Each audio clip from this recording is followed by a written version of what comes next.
जी, अस्सलाम वालेकुम। ये हमारे सामने है क्वेश्चन नंबर 5 हमारे मॉक का, जो कि लीज से रिलेटेड आई है फॉरेस्ट 16। और अगर आप पास्ट प्रैक्टिस देखते हैं आई कैप की कि किस तरीके से वो क्वेश्चंस को पूछ रहा है, तो इस दफ़ा जो ज़्यादा चांस वाला है, वैसे तो सिलेक्टिव स्टडी बिल्कुल भी नहीं करनी, ना सर इस चीज़ को प्रमोट करते हैं और ना सर ने कभी क्लास में इस चीज़ को कहा। वो पूरे बुक से ही लेके चल रहे होते हैं। लेकिन लॉन्ग क्वेश्चन के लिहाज से इस टाइम अगर कोई चीज़ मतलब थोड़ी सी ज़्यादा इंपॉर्टेंट है, जो टॉपिक्स हैं हमारे, उसमें एक सबसे पहले हमारे पास आया था कंसोलिडेशन, जिसके बहुत ज़्यादा चांस है, तकरीबन उसने आना ही आना है। फाइनल अकाउंट का मैंने आपको बताया कि वो इतना नहीं पूछेगा। फाइनल अकाउंट के चांस कम है लॉन्ग में, दोनों एक ही ग्रेड में आते हैं। उसके अलावा जो है वो लीज के इस दफ़ा ज़्यादा चांस हैं, IAS 12 इनकम टैक्स के ज़्यादा चांस हैं, और एक स्टैंडर्ड IFRS 15, वो भी ऐसा स्टैंडर्ड है कि जिसमें से वो इजीली शॉर्ट क्वेश्चन हो लॉन्ग क्वेश्चन हो वो इजीली पूछ लेता है, क्योंकि वो एक ऐसा टॉपिक है जिसमें सबसे ज़्यादा कॉन्सेप्ट्स हैं।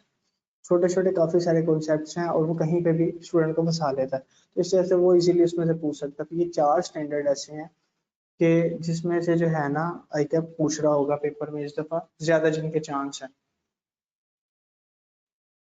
और अगर हम IFRS 16 के अंदर लीज के अंदर भी अगर हम देखते हैं कौन सी चीज़ ज़्यादा इंपॉर्टेंट है, और उसमें भी ज़्यादा जो मतलब मार्जिन होता है ना उसके पास, वैसे तो काफ़ी सारे कॉन्सेप्ट्स हैं, कहीं से भी कॉन्सेप्ट्स को वो मिक्स करके क्वेश्चन बना सकता है इजीली।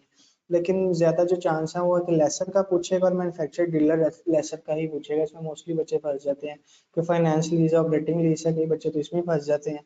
और बाकी जो है वो जब लेसर और मैन्युफैक्चर की अकाउंटिंग जब करने पे आते हैं, तो उसमें जब जनरल एंट्री जो सबसे पहली वाली करनी होती है, रिसीवेबल और डेबिट, सेल क्रेडिट और cost of sale debit, stock credit, उसी की वर्किंग में जो है ना बच्चे अक्सर गलती कर जाते हैं, और वो यही वो करवाता है। तो इस वजह से इसके चांसेस दफा ज्यादा हैं कि वो पूछेगा, और हमारे मॉक में भी तकरीबन इसी तरह का क्वेश्चन आया है। हाँ, एक चीज और है कि जो होते हैं ना फाइनेंशियल एक्टिविटीज और ऑपरेटिंग लीज है या फाइनेंसिंग लीज है, तो उसमें हमारे पास जो है ना वो टोटल उसके 5 पॉइंट्स दिए हुए थे कि अगर इनमें से कोई एक भी फुलफिल कर जाता है क्राइटेरिया, तो ये फाइनेंस लीज हो जाएगी। लेकिन इसके अलावा एडिशनल भी 3 हमारी बुक में दिए हुए हैं चैप्टर के लास्ट पे, वो स्टूडेंट्स अक्सर जो है वो इग्नोर कर जाते हैं, वो 3 पॉइंट्स को नहीं माइंड में रखते जिस टाइम वो ऑपरेटिंग और फाइनेंसिंग लीज को डील कर रहे होते हैं कि कौन सी है दोनों में से। और लास्ट एक अटेम्प्ट में एक दो अटेम्प्ट पहले ही ना ये इस तरह से कर चुका है आई कैप ने जो है ना वो एक ऐसा पॉइंट बीच में दे दिया जो कि था फाइनेंस लीज, लेकिन बाकी सारे पॉइंट ऑपरेटिंग के थे, वो फाइनेंस का था, और वो थे एडिशनल जो पॉइंट्स थे ना, वो वाला था। और स्टूडेंट ने उसको देखा कि नहीं नहीं ये सारे जो हैं वो ऑपरेटिंग का, ऑपरेटिंग के हिसाब से पेपर सोल्व करके आगे, और बाद में पता लगा कि यार वो तो फाइनेंस लीज थी। तो वो काफी मतलब इस तरह से गलती हो जाती है। तो आपने वो जो नेक्स्ट जो 3 एडिशनल पॉइंट्स हैं वो भी पढ़ के जाने हैं, ताकि आपको इस चीज में कम से कम एग्जैक्ट पता हो कि लीज है कौन सी है, मैंने उसको डील किस तरीके से करना है। अब आए थे हम अपने क्वेश्चन के ऊपर। अब मैन्युफैक्चर डीलर के इस चांस है, तो कोशिश करें कि आप उस हिसाब से, अगर लॉन्ग क्वेश्चन में मतलब ये आ सकता है, तो आप उस हिसाब से इसको प्लान करें कि आपने किस तरीके से जो है ना वो इसकी तैयारी करनी है और किस तरीके से पेपर में अटेम्प्ट करना है। अब अगर हम अपना क्वेश्चन पढ़ते हैं तो रिक्वायरमेंट पे सबसे पहले आते हैं। तो रिक्वायरमेंट में ये कहता है कि assuming that lessee intend to continue the lease for 8 years, prepare general entries to record the lease in the book of lessor at its Inception and the end of the first year. सिर्फ जब हमने lease start किया उस time पे और first year and पे हम लोगों ने उसकी जनरल एंट्रीज दे दी है। लेसर की बुक में हम क्या एंट्रीज करेंगे, अब इसके लिए हमें क्वेश्चन पढ़ना पड़ेगा। और अगर हम क्वेश्चन पढ़ते हैं तो वो हमें कहता है कि XYZ कंपनीज है मैन्युफैक्चरर और many of its customers do not have the necessary funds or financing available for purchase. Because of this alternative, ये हमें उसने सिर्फ ऊपर से कहानी सुना दी है। डाटा जो हमारे से रिलेटेड है वो यहाँ से स्टार्ट हो गया। वो कहता है data relevant to typical lease are as follow. ठीक है, उसमें हम लोग जब पॉइंट नंबर 1 पढ़ते हैं वो कहता है सबसे पहले कि नॉन कैंसिलेबल फिक्स पोर्शन जो है वो 5 ईयर्स है, लीज टर्म जो है। उसके बाद lessee has option to renew for additional 3 years. तो वही जो रिक्वायरमेंट में उसने हमें कहा था कि हम एज्यूम करेंगे कि हम लोग जो है वो, अब हमें यहाँ रिक्वायरमेंट पढ़ने का ये पहले फायदा हो गया कि हमें पता चल गया कि हमें वर्किंग करनी ही है 8 साल के लिए, है ना। तो हम 5 साल वाली वर्किंग को वैसे इग्नोर कर रहे होंगे, डायरेक्ट हम 8 साल वाली वर्किंग कर रहे होंगे। तो उसने कहा कि 5 साल जो है वो फिक्स है, नॉन कैंसिलेबल है, और एडिशनल 3 साल हो सकते हैं सेम रेंटल पे, अलहदा पे नहीं, सेम रेंटल के ऊपर। अब उसके बाद वो कहता है एस्टिमेटेड यूजफुल लाइफ जो है वो एसेट की कितनी है, 10 ईयर। अब 8 ईयर जो है वो हमारे पास आ गई है लीज टर्म, और यूजफुल लाइफ जो है वो हमारे पास आ गई 10। तो ये तो मेजर पोर्शन जो है वो कवर कर रहा है ना उसकी यूजफुल लाइफ का, तो ये हो गई फाइनेंस लीज। ये तो हमें यहाँ से पता चल गया है।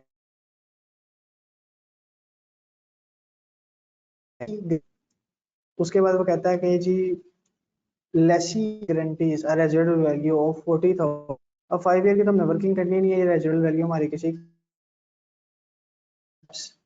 If the full 3 renewal period और एक्सरसाइज, तो ठीक है ना कि अगर हमारा हमने अब एक्सरसाइज कर रहे हैं 3 साल में, टोटल 8 साल की वर्किंग कर रहे हैं, तो इसका मतलब हमारी तरफ से लेसी की तरफ से किसी किस्म की कोई गारंटी नहीं है, जीआर भी नहीं है इस क्वेश्चन में। उसके बाद इसमें अब हमारे पास क्या क्या चीज़ आ गई, एक उसने हमें बताया था कि 5 साल और 8 साल हैं, और उसके बाद उसने कहा जी हम 8 साल वाला यूज़ कर रहे हैं, हमें पता था 10 साल उसकी टोटल लाइफ है, और जीआर भी बताई थी जो कि हमारे से रिलेटेड नहीं है, सिर्फ इस पॉइंट में ये चीज़ थी। साथ साथ आपने एडजस्टमेंट जो है वो साइड पे लिखी भी जाना, ताकि जब आप आंसर ड्राफ्ट करना शुरू करें या साथ साथ कर रहे हो तो आपको चीज़ें बार बार क्वेश्चन की ना पढ़ना पड़े, टाइम बचे। सेम क्वेश्चन बार बार पॉइंट पढ़ के तो वो एक एक चीज़ निकाल के लिखने के बजाय पहली दफ़ा में पढ़ें, चीज़ें साथ साथ लिखते जाएं और वहाँ पे आंसर भी ड्राफ्ट करते जाएं। लेकिन मोस्ट प्रेफर यही होता है कि क्वेश्चन पेपर के ऊपर ही साइड पर एडजस्टमेंट आप लिखते जाएं, और एंड पे एक दफ़ा आंसर ड्राफ्ट करें, क्योंकि कई दफ़ा साथ साथ ड्राफ्ट करने में इशू आता है कि कोई ऐसा पॉइंट आ जाता है जिसकी एडजस्टमेंट ऊपर वाले भी में भी हो रही होती है, तो वो एडजस्टमेंट फिर पेपर में जो है वो मैच क्रिएट होता है फजूल का। अच्छा, पॉइंट नंबर 2 में अगर हम जाते हैं, हम कहते हैं कि lessor the lessor is to receive equal annual payments over a term of lease, the leased asset revert back to the lessor on the termination of lease। इसका क्या मतलब है, वो कहता है कि लीज एसेट जो है वो टर्मिनेशन मतलब यूज अपना लीज टाइम के बाद जो है वो वापस चले जाएगा लेसर के पास, तो ठीक है चले जाएगा। इसमें हमारे पास ये पता लग गया कि किसी किस्म की कोई परचेज ऑप्शन नहीं है, हम उसकी कोई भी मतलब एंड पे अमाउंट इतनी पे करेंगे और हम खरीद लेंगे, वो चीज़ हमने अफोर्ड नहीं करनी, ठीक है। उसके बाद नेक्स्ट हम पॉइंट नंबर 3 को अगर पढ़ते हैं, तो वो कहता है कि जी lease is initiated of on इस डेट पे, ये कम जनवरी 2005 पे ये लीज जो है वो स्टार्ट हो रही है, तो उसके ऊपर हमें एट इंसेप्शन डेट वाली जो वर्किंग है हम ये कम जनवरी 2005 पे कर रहे होंगे। The payment are due on ये कम December each year for the duration of ये। इसका मतलब कि एरियर्स में हम लोग पेमेंट कर रहे होंगे, एडवांस में पेमेंट नहीं करनी। वो कह रहा है हर ईयर एंड पे 31 दिसंबर को हम पेमेंट कर रहे होंगे ड्यूरिंग लीज टर्म। ये हमारे पास था पॉइंट नंबर 3, सिर्फ उसने हमें इसमें ये बताया कि एरियर्स में है। पॉइंट नंबर 4 में वो कहता है कि कॉस्ट जो है इक्विपमेंट की है वो 1 लाख है, और Lesi incur costs associated with lease amounting to ये 2500 at the inception। इसमें हमारे पास कॉस्ट आ गई है, और लेसी की अगर कोई अमाउंट जो है वो इनकर हुई है इस लीज के लिए वो 2500 है, वो उसने दे दी है, तो क्या हम लोग लेसी की बुक में वर्किंग कर रहे हैं? नहीं, हम तो लेसर की बुक में वर्किंग कर रहे हैं, तो हम लोग इस 2500 को सिंपली इग्नोर कर रहे होंगे। हम सिर्फ ये देख रहे होंगे कि जो लेसर है उसकी अपनी कॉस्ट कितनी आ रही है, वो हम यूज करेंगे 1 लाख, ठीक है। उसके बाद हमारे पास आ जाती है सेलिंग प्राइस ऑफ इक्विपमेंट 1। और पॉइंट नंबर 6 में वो हमें कह रहा है कि equipment is expected to have residual value 15,000 at the end of 5th year and 10,000 at the end of 8th year. अब हमारे पास जो है वो 15,000 पर जो रेजिडुअल वैल्यू है, क्या वो हमारे किसी काम की है जो eight the end of 5th year है? बिल्कुल भी नहीं है। हाँ, जो 10,000 है जो कि eight the end of 8th year है, वो अब हमारे काम की है रेजिडुअल वैल्यू। इसके अलावा वो कह रहा है कि लेसर का जो इम्प्लिसिट रेट है वो 12% उसने हमें दे दिया है। ये था क्वेश्चन, और क्वेश्चन पढ़ के हमें पता चला कि हमने जनरल एंट्री करनी है। अब इसमें हमें इसने रेंटल भी नहीं बताए हुए कि हमारा क्या होगा, सिर्फ उसकी बाकी इन्फॉर्मेशन दे दी है कि हमें रेट भी उसने दे दिया है, टोटल नंबर ऑफ ईयर्स कितने हैं वो बता दिया है, और अमाउंट जो है वो हमारी इस टाइम सेलिंग प्राइस है वो हमारे पास आ गई है 150,000। तो हम रेंटल जो है उसकी वर्किंग हम इजीली कर लेंगे, रेंटल का फॉर्मूला लगाएंगे उसमें से हमारे पास रेंटल की अमाउंट आ जाएगी। और इसके अलावा जब हमने करनी है जनरल एंट्रीज उसने हमें मांगी है, तो जनरल एंट्रीज हम लोग जैसा कि करते होते हैं कि लीज रिसीवेबल जो है वो debit, sale credit, cost of sale debit, inventory credit. अब इसमें जो हमारे पास लीज रिसीवेबल की अमाउंट होती है, ये होती है हमारे पास नेट इन्वेस्टमेंट की अमाउंट होती है। सेल हमारे पास आ जाती है, सेल हमारे पास आती है लोअर ऑफ, अगर आपको याद हो, लोअर ऑफ फेयर वैल्यू और present value of lease payment, इससे हमारे पास सेल आ जाएगी जो इन दोनों में से लोअर होगी। और कॉस्ट ऑफ सेल की अगर बात करते हैं तो ये आती है हमारे पास cost less present value of URV, और जो इन्वेंट्री है वो हमारे पास आती है कॉस्ट पे। जब हमने ये एक एंट्री करनी है ना, तो हमें ये सारी वैल्यूज चाहिए, हम बारी बारी ये वैल्यूज निकालते जाएंगे। ये तो सीधी सीधी कॉस्ट आ जाएगी जो 1 लाख थी उसके पास, ठीक है। कॉस्ट ऑफ सेल की जब वर्किंग करेंगे तो इसके बाद हमारे पास यूआरवी जो इसकी अमाउंट थी 10,000, ठीक है, इसको हम लोग वर्किंग कर लेंगे 1.12, जो कि हमारे पास इम्प्लिसिट रेट था 12%, और कितने साल बाद है, 8 साल का टाइम है, इससे इसकी प्रेजेंट वैल्यू आएगी, लेस कर देंगे 1 लाख में से, और हमारे पास कॉस्ट ऑफ सेल आ जाएगी, ठीक है। और जब हम लीज की वर्किंग करते हैं, यहाँ लीज रिसीवेबल की मतलब जो है ना हमारे पास नेट इन्वेस्टमेंट किया है, तो उसके लिए हमें जो है वो रेंटल की जरूरत पड़ेगी कि रेंटल टोटल कितने हैं, और उससे हमारे पास जो है वो एक ग्रॉस इन्वेस्टमेंट आ जाएगी, उसमें से हम लेस करेंगे अपनी यूआरबी को, और उसके बाद प्रेजेंट वैल्यू इन दोनों की लेंगे तो हमारे पास आ जाएगी लीज पेमेंट प्लस यूआरबी की। जब हम प्रेजेंट वैल्यू लेते हैं तो हमारे पास नेट इन्वेस्टमेंट आ जाएगी। और जब हम सेल सेल का हम वर्किंग कर रहे होंगे तो हम देखेंगे उसकी फेयर वैल्यू जो हमारे पास 150,000 दी गई है, और दूसरी चीज हमारे पास present value of lease payment जो है वो उनमें से जो लोअर होगा वो हम सेल की जगह पे लिख देंगे, ठीक है। अब इसके सोल्यूशन की तरफ हम चलते हैं और हम देखेंगे, सबसे पहले हम रेंटल की वर्किंग कर लेंगे ताकि हमारे पास present value of lease payment आ जाए, जिससे हम सेल निकाल सकें। कॉस्ट ऑफ सेल और इन्वेंट्री तो हम निकाल चुके। अब हम चलते हैं सोल्यूशन की तरफ। जी, ये देखें सोल्यूशन में सबसे पहले जो है वो इसने कैलकुलेशन किया रेंटल की। रेंटल की इसने कैलकुलेशन की है जी, fair value is equal to present value of lease payment plus present value of URB, ये हमारे पास आ गई फेयर वैल्यू थी 150, रेंटल की हमने एक्स लिख दी वैल्यू, बाकी हमारे पास इम्प्लिसिट रेट भी अवेलेबल था, और जो है वो टाइम जो था लीज टाइम था वो भी हमारे पास गिवन था, और ये हमने यूआरवी की वर्किंग जो ऊपर भी की थी 10,000 जो रेजर्व वैल्यू थी, और 12% रेट था, और 8 ईयर्स थे। ये हमारे पास आ गया, जैसे हमारे पास ये रेंटल की वैल्यू आ गई जो हमने एनुअली एरियर्स में पे करना है रेंटल, उसकी हमारे पास एक अमाउंट आ गई 29,383। उसके बाद जो है वो हमारे पास उसने हमें बताया कि ये एक फाइनेंस लीज है। ये हमने क्वेश्चन जब कर रहे थे उस टाइम हमने डिस्कस किया था कि इसका जो मेजर पार्ट है वो इकोनॉमिक लाइफ का वो कवर हो रहा है इस लीज में, तो ये एक फाइनेंस लीज होगी, ठीक हो गया। अब फाइनेंस लीज के हिसाब से जब हम एंट्रीज करेंगे तो वही चीज आ गई, lease receivable debit, cost of goods sold debit, inventory credit, cell credit, ठीक है। लीज रिसीवेबल में उसने जो है वो उसकी फेयर वैल्यू जो इक्वल है इसमें नेट इन्वेस्टमेंट के साथ 150,000 वो उसने ले ली है। उसके बाद कॉस्ट ऑफ गुड सोल्ड में जो है वो उसने कॉस्ट जो कि 1 लाख थी लेस उसने कर दी प्रेजेंट वैल्यू ऑफ यूआरवी, जो कि ऊपर ये भी इसने रेंटल में भी की है, कैलकुलेट की है। तो ये उसमें से हमने जो है cost less present value of URV करके हमारे पास कॉस्ट ऑफ गुड सोल्ड आ गई। हमारे पास इन्वेंट्री जो थी वो होती है कॉस्ट पे, तो वो हमारे पास 1 लाख आ गई। और उसके बाद जो है ना हमारे पास, अल्लाह आपका भला करे, कि जो अमाउंट आती होती है सेल्स की, सेल की अमाउंट हमने कहा था कि लोअर ऑफ, तो उसकी हम वर्किंग कर लेंगे। अब लोअर ऑफ की वर्किंग ये नीचे हमारे पास शो हो रही है, वो कहते हैं प्रेजेंट वैल्यू इसकी 150,000 है, और present value of lease payment जो है वो ये निकली है। अब ये कैसे निकली है, वो कहता है जी ग्रोस अमाउंट, ग्रोस इन्वेस्टमेंट जो थी ये हमारे पास थी रेंटल, 8 रेंटल हमने पे करने हैं, 10,000 जो है हमारे पास एक आ जाएगा रेजिडुअल वैल्यू, ये हमारे पास आ गई ग्रोस इन्वेस्टमेंट। और इसकी ग्रोस इन्वेस्टमेंट की जब हम नेट इन्वेस्टमेंट निकालेंगे तो प्रेजेंट वैल्यू इसकी भी और इसकी भी दोनों की निकाल लेंगे।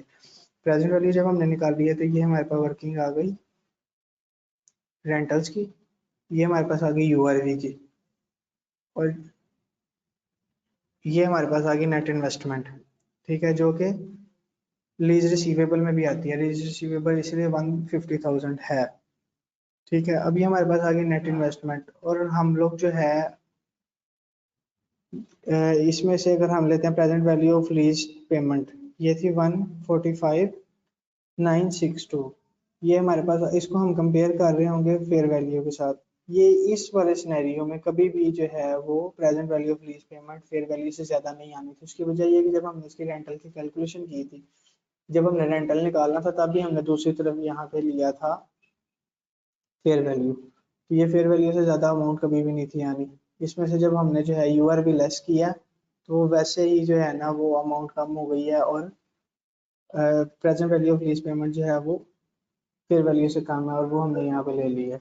ये वर्किंग में से आ गई, ये हमारे पास एंट्री हो गई। उसके बाद ये हो गई हमारे पास start of the lease term, inception date के ऊपर जो एंट्री थी वो हो गई। उसके बाद उसने हमें दूसरी एंट्री मांगी थी उसने ईयर एंड पे, तो ईयर एंड पे हमारे पास ये लीज टर्म लीज पेमेंट आएगी पहली, और उसमें से जो रिसीवेबल बनाया हुआ था और जो इंटरेस्ट इनकम है उसको हम लोगों ने जो एक टेबल बनाया, चार्ज एजुकेशन टेबल बनाते होते हैं, उसमें हमने बैलेंसिंग फिगर जो है सबसे पहले 150 रखी। उसके ऊपर जो है हम लोगों ने 12% जो है वो इंटरेस्ट लगाया, लगा के तो 18,000 आया, और टोटल ये रेंटल था, इतना प्रिंसिपल था। तो इसकी हमने सीधी सीधी एंट्री कर दी, cash debit lease receivable credit और इंटरेस्ट इनकम क्रेडिट। ये हमारे पास इसका सिर्फ इतना सा एक क्वेश्चन था।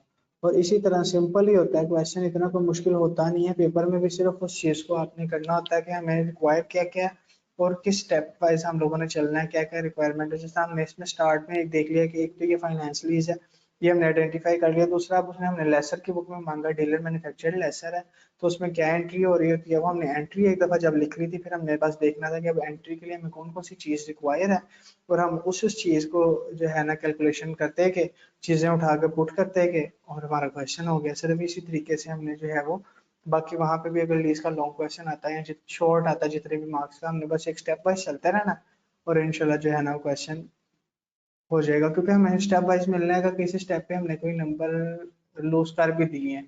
10 नंबर का सवाल है और आपकी अच्छी प्रिपरेशन आप करके जा रहे हैं और स्टेप वाइज चल रहे हैं इसी तरीके से, तो एक या दो स्टेप्स में अगर आप कहीं इशू कर भी गए हैं, एक दो नंबर कट भी जाते हैं, कोई मसला नहीं। बाकी आपने 7-8 नंबर तो सिक्योर करने थे ना। 10 नंबर का सवाल था, और जिस तरह से हुआ है ये मोस्टली बच्चे इसमें 7-8 नंबर इजीली ले सकते हैं, अगर उनको ये एंट्री याद है, एंट्री से याद है, और उसके अंदर वर्किंग क्या क्या हुई है, मतलब लीज रिसीवेबल में नेट इन्वेस्टमेंट आती है अगर तो स्टूडेंट को याद है, और नेट इन्वेस्टमेंट कैसे निकालते हैं, ग्रोस इन्वेस्टमेंट, उसके बाद उसको प्रेजेंट वैल्यू लेके वो इजीली निकाल लेगा। अगर उसको याद है कि कॉस्ट जो हम लेते हैं, कॉस्ट ऑफ गुड सोल्ड, तो उसमें हम कॉस्ट में से प्रेजेंट वैल्यू ऑफ यूआर भी लेस करते हैं तो वो निकाल लेगा। अगर इन्वेंट्री का उसको पता है कि कॉस्ट पे हम लोग ले रहे होते हैं तो वो वैल्यू उठाएगा, वहां पुट कर देगा। और जो सेल्स की आती है इसमें, तो वो सेल की वैल्यू उठाएगा, डाल देगा। अब इसमें एक और पॉइंट था थोड़ा सा, अगर क्योंकि वो इस क्वेश्चन से रिलेटेड है नहीं है, पर इसमें ये चीज़ है कि जब हम रेंटल की कैलकुलेशन कर रहे होते हैं तो इसमें हमारे पास सिर्फ एक ही इम्प्लिसिट रेट 12% दिया गया था, और अगर किसी क्वेश्चन में वो इम्प्लिसिट रेट प्लस एक इंक्रीमेंटल रेट भी कोई ना कोई दे देता है कि अगर तो लेसी को नहीं पता होगा तो वो लेसी जो है वो ये वाला रेट यूज कर रहा होगा, इस तरह से करके हमें एक इंक्रीमेंटल रेट भी देता है। तो जिस टाइम हमने रेंटल की वर्किंग करनी है तो उसमें हमेशा हमने इम्प्लिसिट रेट यूज करना है, हमने कभी भी उसके अंदर इंक्रीमेंटल रेट नहीं यूज करना, ये भी अपने माइंड में रखना है। बाकी इंशाल्लाह होती है मुलाकात अगले क्वेश्चन के साथ। फी अमान अल्लाह, अल्लाह हाफिज।